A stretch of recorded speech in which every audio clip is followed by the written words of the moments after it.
दोकान एवं वाणिज्य प्रतिष्ठान नामफलक ओडिया भाषा रे निर्भुल एवं स्पष्ट भाव लेखा एणिकी बाध्यतामूलक जदि न लेखिबे तेबे आईन धारा 35 अनुजाई दंडित हेबे। ओडिशा सरकार श्रम और कर्मचारी राज्य बीमा विभाग द्वारा यहाकू कड़ाकड़ी भाव पालन करने को कहुଯାଇଛି।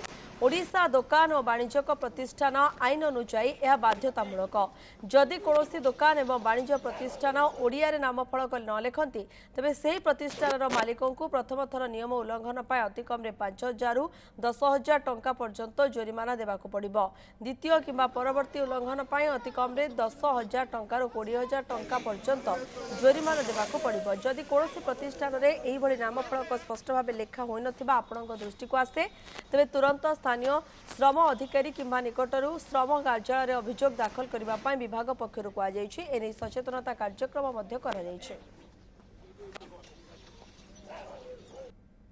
आज ओडिया पक्ष पालन आरंभ हो गला एवं सरकार जो नियम रही दोकानी व्यवसायी माने समस्ते ओडिया रे नाम फलक स्पष्ट भाव में लिखिबे एवं याकू नेकी वर्तमान राज्य सरकार पक्षर तनागना हेबो। आज से पक्ष पालन आरंभ होईची एवं गोटे पदयात्रा आरंभ होईची। मंत्री आसीबार थिला कार्यक्रम किंतु आसी पारि नांदे। श्रम कमिशनर ता सहित वरिष्ठ पदाधिकारी समस्त एटी उपस्थित अछंती। आमे कथा हवा सार सहित।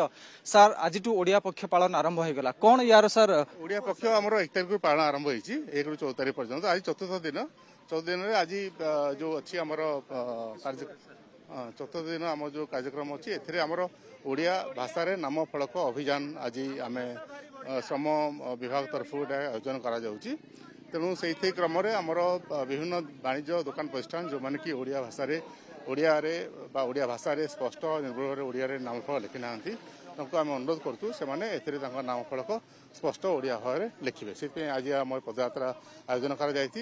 यह सारा राज्य रे मध्य करा जाउची। सर कोन पेनाल्टी यार बंदोबस्त आम शुणु मिनिमम जरिमाना 5,000 टंका रु आरंभ अच्छी आमर जो आईन अच्छी जो मैंने खिलाफ करेंगे समस्ते आम अनुरोध करूँ से पालन करूँ एवं 5,000 रु 20,000 टंका पर्यटन जरिमाना व्यवस्था रही। सर द्वितीय थर जो मैंने नियम उल्लंघन करेंगे 20,000 टंका जरिमाना अच्छी। सर गत थर ये कैंपेन आरंभ होता केते जन को सर आप गला थर आम भुवनेश्वर पर्टिकुलाली 500 रु ऊर्ध्व लोक आम जरिमाना करूँ 500 विभिन्न प्रतिष्ठान को आउ राज्य में पाखापी 1500 अनुष्ठान को करा जायतिला। एवं एटा आमर गोटे नीतिदिनिया कार्यक्रम किंतु यही जो पक्ष भितर आम बेसी फोकस भाव में करूँ। आमर जितेबाला जो व्यवसाय प्रतिष्ठान आमको आवेदन करती गोटे मैंडेट अच्छी से नाम फलक ओडिया रे लिखिबे स्पष्ट भाव लिखिबे एवं से क्रम से लिखि था किंतु जितेबाला आम विभिन्न समय देखू इंस्पेक्शन कला देखू जो मैंने भायोलेसन करते विरुद्ध आम नोटिस दे था।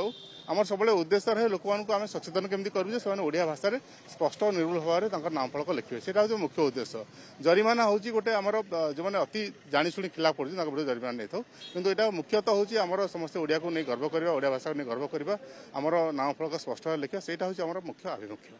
सर जब देखा कौन स्क्वाड रे बंदोबस्त रहिबो कारण गोटे मासिव काम आमर एक्जाक्टली भुवनेश्वर में 8टी स्क्वाड नुहे 8टी दल करूँ से बुली बुली जो 4 दिन धरिकी आज 4, 5, 6, 7 पर्यंत से 4 दिन धरिकी से काउनसिलिंग दोकान मान करेंगे बुलवे से अनुरोध कर जो लिखि ना ओडिया रे स्पष्ट निर्भर लिखा करेंगे एवं यहाँ गोटे आम जो सचेतनता अभियान तेणु से क्रम प्रथम आम जरिमाना को गुरुत्व देवुनि और प्रथम आम समस्त को सचेतन करूँ नाम फलक स्पष्ट ओडिया लिखुन तापर जो खिलाफ करेंगे विरुद्ध में आम जरिमाना व्यवस्था करें। सर जो पदयात्रा जाऊँ आई लव भुवनेश्वर इंग्राजी रे लिखा है सर ताकू भी किसी परिवर्तन ठीक अच्छे आमर जो विभाग मैंने विभिन्न विभाग मैंने लिखुन अनुरोध करूँ से ओडिया लिखु परिवर्तन हम नहीं जोटा से अर्बान डिपार्टमेंट अंडर में आम बीएमसी को अनुरोध करूँ से ओडिया लिखु अनुरोध करूँ निश्चित भाव में कारण जो पक्ष पालन आरंभ होती सरकार जो लक्ष्य रही से लक्ष्य पूरण पाई बर्तमान ये पदयात्रा भुवनेश्वर में बाहरी केवल भुवनेश्वर नुह